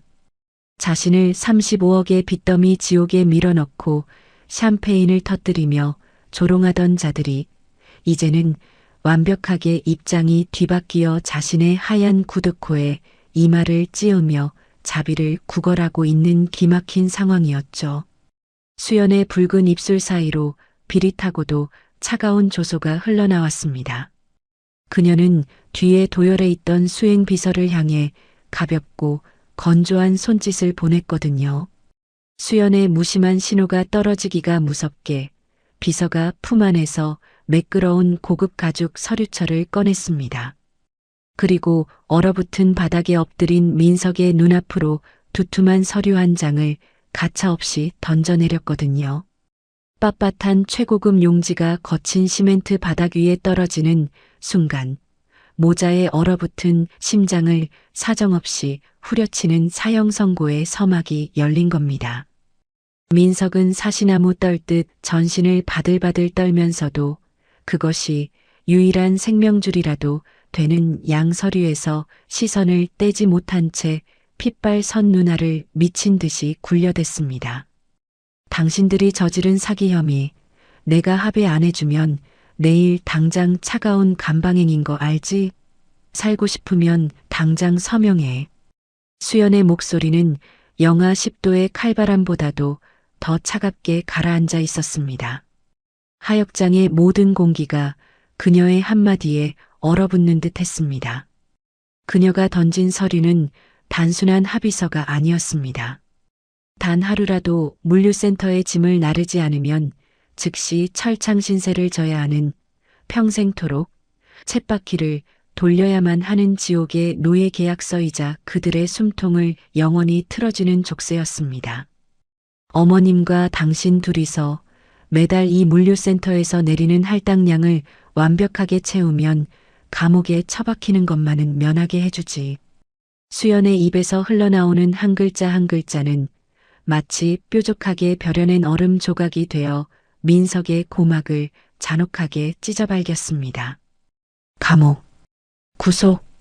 그 끔찍하고도 파괴적인 단어들이 뇌리를 때리는 순간 민석의 머릿속에서는 마지막 남은 알량한 자존심이나 체면 따위는 이미 형체도 없이 증발해버리고 만 겁니다.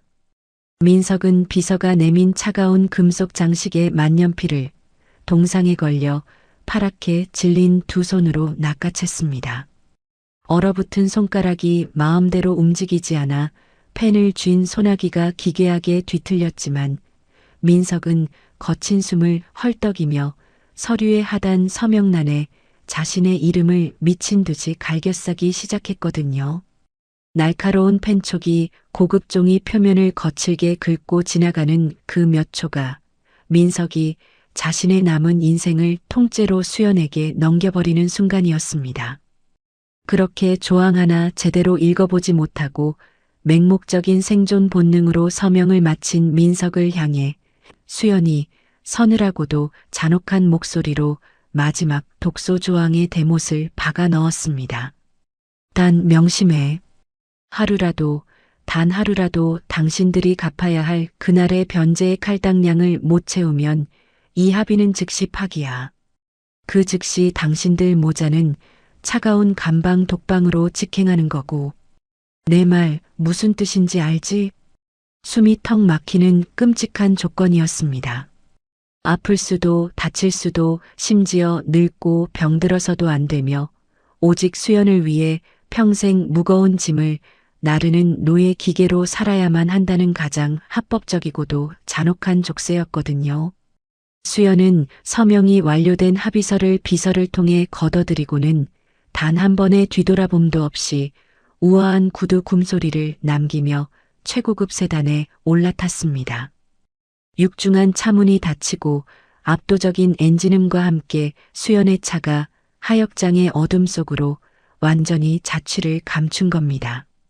수연이라는 거대한 절대 권력자가 남기고 간 짙은 공포가 거치자마자 꽁꽁 언바닥에 납작 엎드려 있던 박 여사의 몸이 한계에 다다른 듯 흉하게 무너져 내렸습니다. 극도의 긴장감이 풀리면서 척추가 끊어질 듯한 극심한 허리 통증이 몰려온 박 여사는 차가운 시멘트 바닥 위로 거칠게 나동그라지며 고통스러운 신음을 토해냈거든요. 피가 엉겨붙은 두 손으로 자신의 허리를 부여잡은 채 파랗게 질린 입술을 달싹이며 아들 민석을 향해 애처로운 구원의 눈빛을 보냈습니다. 수연이라는 공통의 거대한 적이 물러갔으니 이제 세상에 하나뿐인 핏줄인 아들이 쓰러진 자신을 따뜻하게 부축해 줄 것이라는 얄팍하고도 처절한 기대감 때문이었죠. 하지만 바닥에 주저앉아 합의서의 사본을 뚫어져라 노려보던 민석의 눈빛은 이미 인간의 것이 아니었습니다. 파충류처럼 차갑고 기괴하게 돌변해 있었거든요. 그의 붉게 충혈된 동공 속에는 늙고 병든 어머니를 향한 연민이나 천륜 따위는 단 한 줌도 남아있지 않았습니다. 오직 종이 위에 적힌 살인적인 일일 할당량과 그것을 단 1%라도 채우지 못했을 때 자신이 끌려가게 될 차가운 감옥의 공포만이 그의 이성을 완벽하게 집어삼켜버린 참이었죠.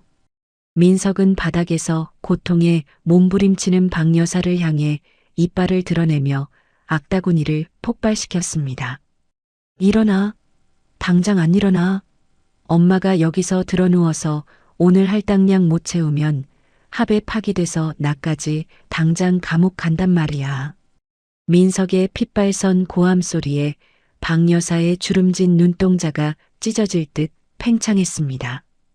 자신이 배 아파놓고 그 아들을 위기에서 구하기 위해 만만한 며느리를 지옥으로 내몰면서까지 지켜냈던 유일한 혈육이 이제는 자신을 감옥행을 막기 위한 노동도구로밖에 보지 않는다는 소름 끼치는 현실을 마주한 겁니다. 충격에 빠져 대답조차 하지 못하고 헐떡이는 어머니를 향해 민석의 눈빛은 한층 더 광기 어리게 번뜩이기 시작했습니다.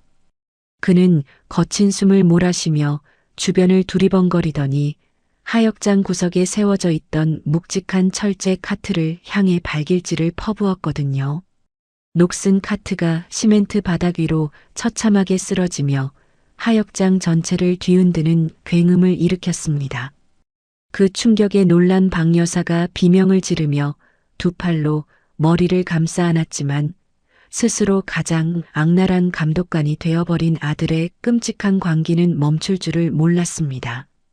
빨리빨리 안 움직여. 오늘 밤 안에 저 대형 탑차 세대 분량 다 못 가면 우리 둘 다 끝이야.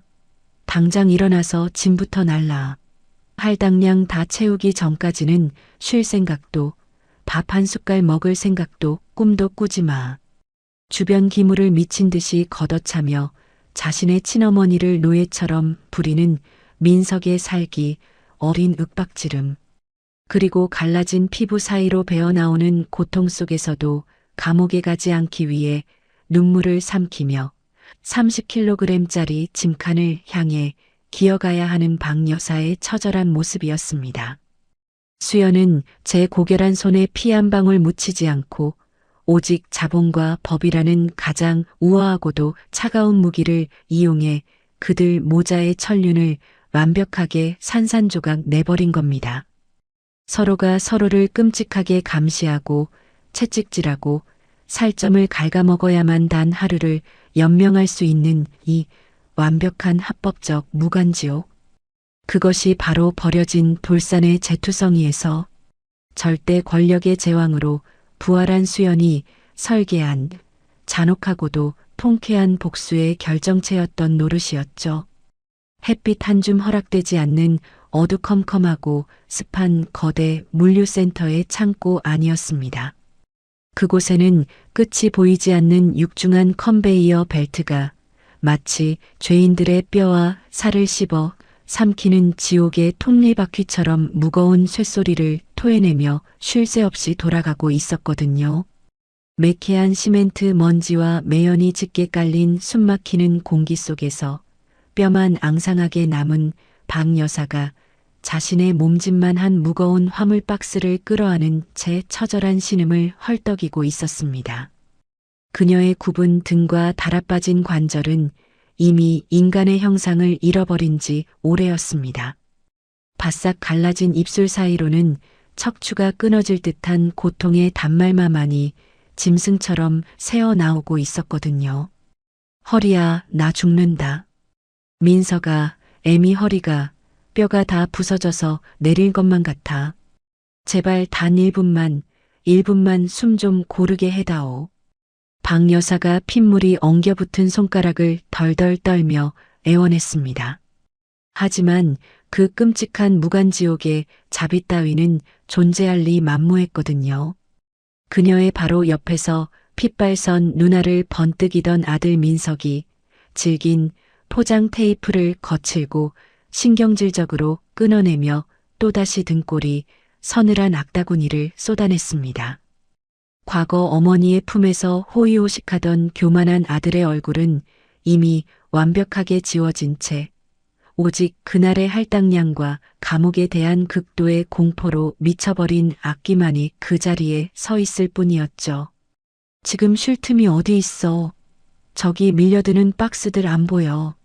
엄마가 오늘치 할당량 못 채워서 나까지 감옥 독방에 처박히는 꼴 보고 싶어서 환장했어. 잔말 말고 빨리 테이프나 발라.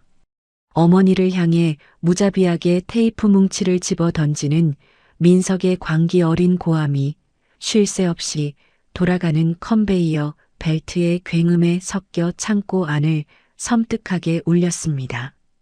그들을 올가맨 물리적인 철창도 채찍질을 가하는 간수도 없는 공간이었거든요.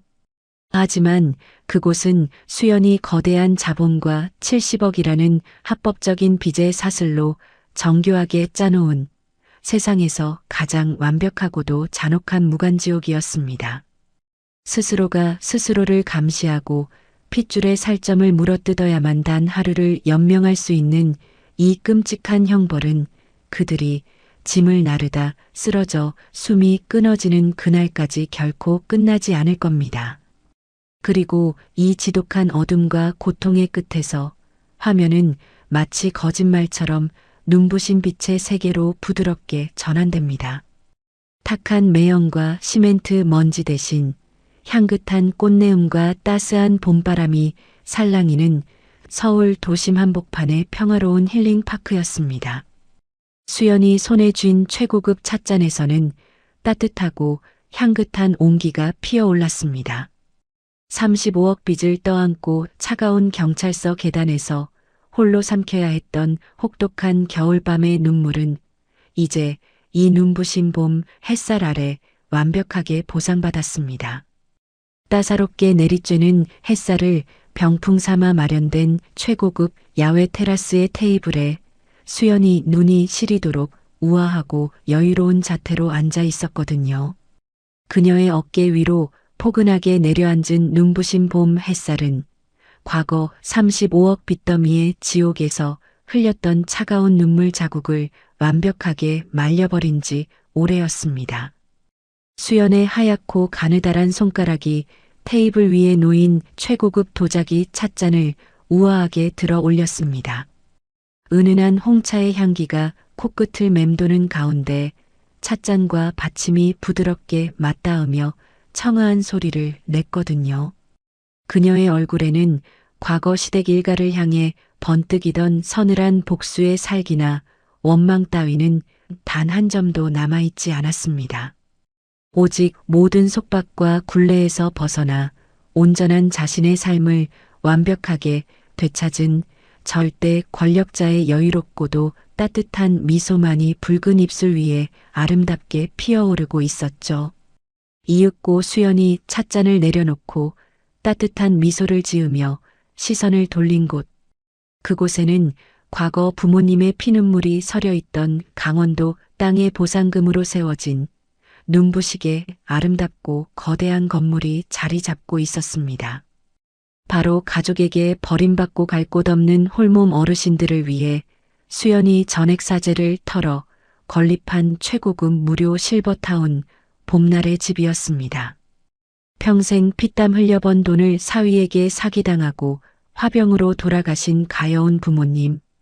수연은 하늘에 계신 부모님을 기리며 세상에 소외된 어르신들에게 가장 따뜻하고 존중받는 노후를 선물하고 있었던 겁니다. 따사로운 햇살 아래 실버타운 정원을 산책하며 환하게 웃는 어르신들의 모습을 바라보던 수연의 눈가에 맑고 따뜻한 이슬이 맺혔습니다. 엄마, 아빠, 보고 계시죠? 저 이제 정말 행복해요. 자신들을 지옥으로 몰아넣은 시댁 식구들은 평생 무거운 박스를 나르는 노예가 되었지만 수연은 그 상처를 딛고 일어나 세상에서 가장 따뜻한 빛을 뿌리는 천사가 되었습니다.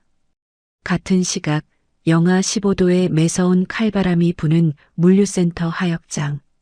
뼈가 부서져라 상자를 나르던 박 여사와 민석은 벽면에 걸린 대형 전광판을 통해 수연이 지은 봄날의 집 뉴스를 너클 잃고 올려다보고 있었습니다.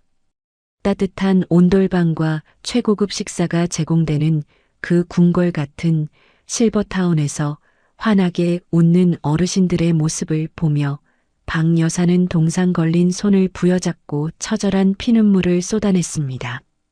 아이고, 내가 미쳤지. 내가 그 착한 며느리만 안 내쫓았어도 지금쯤 저 궁궐에서 왕비처럼 대접받으며 편하게 늙어갔을 텐데. 자신을 며느리라 부르지도 않던 어미가 이제 와서 땅을 치며 통곡했지만 민석 역시 절망에 빠져 주저앉을 뿐이었습니다. 그들은 평생 춥고 어두운 하역장을 벗어날 수 없는 완벽한 노예였으니까요. 진정한 복수는 악당들을 파멸시키는 것을 넘어 내 삶을 가장 눈부시고 가치 있게 만들어내는 것이었습니다. 시청자 여러분, 오늘 들려드린 수연의 통쾌하고도 가슴 따뜻한 반격의 드라마 어떻게 들으셨나요?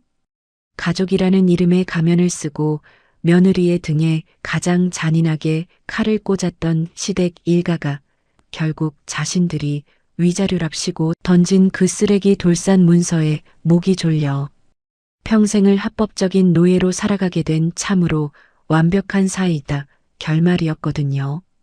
남의 피눈물을 밟고 쌓아 올린 헛된 오만함은 언젠가 반드시 가장 끔찍한 부메랑이 되어 제 목을 겨눈다는 사실을 가슴 깊이 깨닫게 해준 그야말로 인생사연지혜의 명품 드라마였습니다. 지금 이 순간에도 캄캄한 물류센터에서 짐승처럼 박스를 나르고 있을 박 여사와 민석을 생각하면 10년 묵은 체증이 싹 다 내려가는 듯한 짜릿한 카타르시스가 느껴지실 겁니다. 혹독한 겨울의 칼바람을 맨몸으로 버텨내고 마침내 눈부신 봄날의 햇살을 온전히 되찾은 수연의 미소처럼 우리 시청자 여러분의 매일매일도 언제나 억울함 없이 평안하고 눈부시기를 진심으로 기원합니다. 오늘 이야기가 가슴속까지 뻥 뚫리는 시원함과 짜릿함을 안겨드렸다면 영상 닫기 전에 잊지 마시고 구독과 좋아요 그리고 수연을 향한 따뜻한 응원의 댓글 한 번씩 부탁드리겠습니다. 여러분의 따뜻한 클릭 한 번이 더 좋은 사연을 만드는 가장 큰 원동력이 되거든요. 다음 시간에도 눈물 쏙 빼는 분노를 넘어 속을 확 뒤집어 놓을 만큼 기가 막히고 통쾌한 사이다 복수극으로 다시 찾아뵙겠습니다. 오늘도 끝까지 함께 해주셔서 대단히 감사합니다. 늘 건강하세요.